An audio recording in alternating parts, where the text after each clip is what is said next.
os domingos que vamos celebrar agora, a igreja vai pegando as palavras de São Paulo. Justamente São Paulo vai exortando as primeiras comunidades para que elas pudessem realmente viver a graça batismal. É bom lembrar que São Paulo foi transformando aquelas comunidades talvez pagãs, mas agora são comunidades cristãs. Nós temos essa grande diferença, essa comunidade tem a grande diferença do santo batismo. Então São Paulo faz um contraste entre aquele que é pagão, o mundo pagão, e o mundo cristão. Entre aquele que vive como pagão e aquele que vive na graça de Deus. Aquele que vive no pecado, aquele que vive na graça. Ele coloca esse contraste. E São Paulo faz essa grande exortação. Não faz sentido uma pessoa que é batizada, que tem essa marca, esse carimbo na alma do batismo, viver como uma pessoa qualquer, viver como uma pessoa pagã. Então ele exorta as comunidades e com muita propriedade, porque São Paulo também passou da morte para a vida. Bom lembrar que São Paulo era perseguidor do Evangelho, perseguidor de Jesus. Depois que ele encontrou a graça de Jesus, se tornou um grande pregador do Evangelho. Por isso que ele vai falar para os seus discípulos: sede meus seguidores, como eu sou de Cristo. Vamos seguir as pegadas de Cristo, porque agora vocês não são mais pertencentes ao mundo pagão. Então, agora a gente se comportar como verdadeiros cristãos. Essa é a grande exortação de São Paulo. Por isso que para nós só faz sentido a nossa vida se a gente vive a nossa graça batismal. Essa grande graça que nós recebemos no batismo, que marcou a nossa história, a nossa vida, agora nós devemos abraçar essa graça. Deixar realmente, como fala São Paulo, o velho homem. Justamente é isso que acontece no dia do batismo: morte e ressurreição. Nós morremos para o pecado, nós vivemos para Deus, recebemos uma nova vida, não aquela primeira vida natural, mas agora uma vida sobrenatural da graça. Agora nós somos inseridos em Cristo. Por isso que todo o nosso esforço aqui na terra é justamente fazer morrer cada vez mais o pecado. É claro que isso já aconteceu no dia do nosso santo batismo, mas todo o nosso processo de santificação é isso: é morrer cada vez mais para o paganismo, aquilo que pertence ao paganismo, aquilo que pertence à escravidão do pecado, aquilo que pertence à escravidão da antiga serpente. Fazer morrer tudo isso e buscar viver na graça de Deus. E não vale a pena voltar atrás, voltar no velho homem católico, aquele que olha para frente: eu sou cristão, eu sou batizado, agora eu tenho esse compromisso com o batismo. Não sou mais um pagão, uma pessoa que talvez não tenha esse compromisso com Deus, mas eu tenho. Eu tenho que me lembrar sempre, talvez na missa dominical, é um momento importante. Por que eu estou aqui na missa? Porque eu sou batizado, eu sou católico. Eu não sou como uma pessoa que talvez não tenha fé. Graças a Deus eu tenho fé, eu sou batizado, eu sou católico. Por que eu rezo? Por que eu participo? Por que eu sou católico? Por que eu sou um bom pai de família, uma mãe de família? Porque eu sou cristão, sou batizado, não sou um pagão, não sou uma pessoa, eu sigo Jesus. Por que o católico cristão não anda em certos ambientes, não escuta talvez certas músicas? Porque eu sou cristão.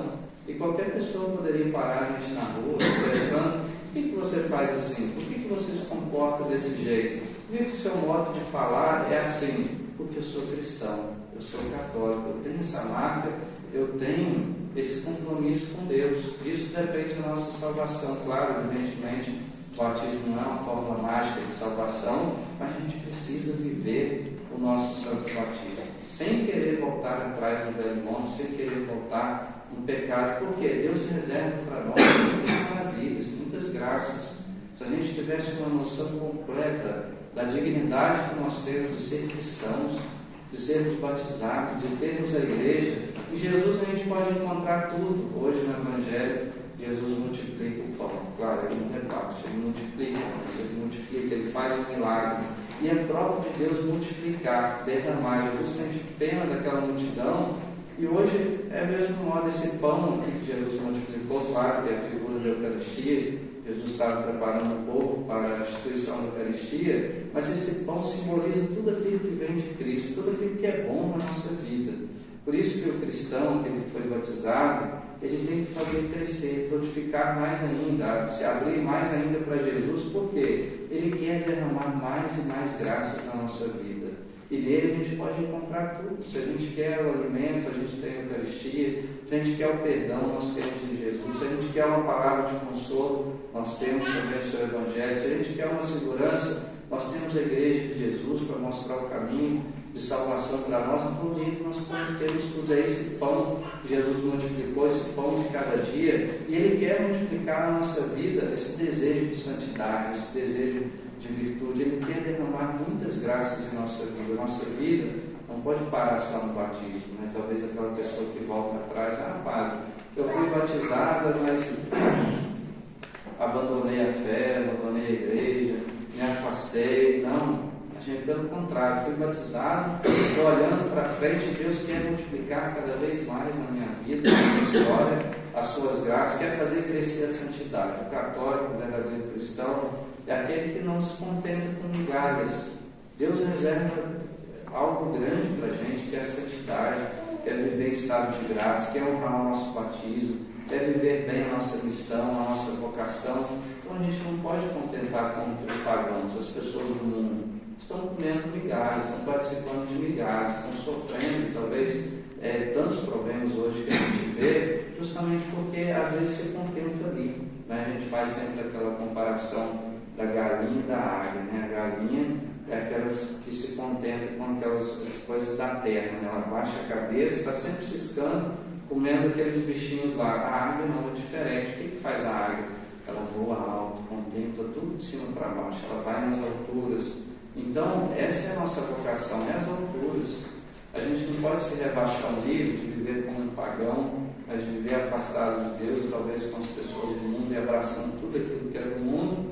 E Deus está reservando tantas coisas para a gente, tantas graças, então a gente não pode abrir mão disso. Eu sou batizado, eu tenho esse carinho, eu tenho essa marca na minha alma e jamais eu posso abrir mão disso, dos meus valores, da minha convicção. Por quê? Agora eu sigo Jesus, eu sigo os seus pecados, eu sigo o seu Evangelho.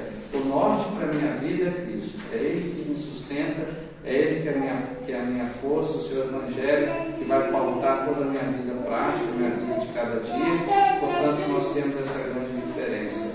Então, portanto, acolher essa exortação de São Paulo para nós. É importante a gente lembrar isso.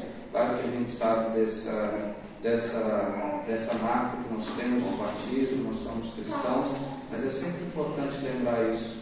Eu nasci para ser batizado, eu nasci para chegar até o céu, porque é isso que fala São Paulo. Se você morrer com Cristo, você também vai ressuscitar. E não só aqui, ele fala da ressurreição eterna. Por isso que vale a pena ser cristão, vale a pena seguir Jesus, porque é Ele que vai dar todo o sustento à nossa vida espiritual. No deserto da nossa vida, como o antigo Moisés deu para o antigo povo, agora é Jesus. É Ele que vai alimentar a nossa alma no deserto da nossa vida, em busca da terra prometida. São Paulo, portanto, conforta essa comunidade, dando essa garantia. Aquele que morre para o pecado e aquele que vive para Deus, ele vai ter esse grande fruto, que é o fruto da vida eterna. Peçamos essa graça, a nossa perseverança batismal e esse desejo de crescer na santidade, de crescer na união com o nosso Senhor, para que guiados a nossa terra prometida e assim comemorar por todo sempre aquilo que a gente fez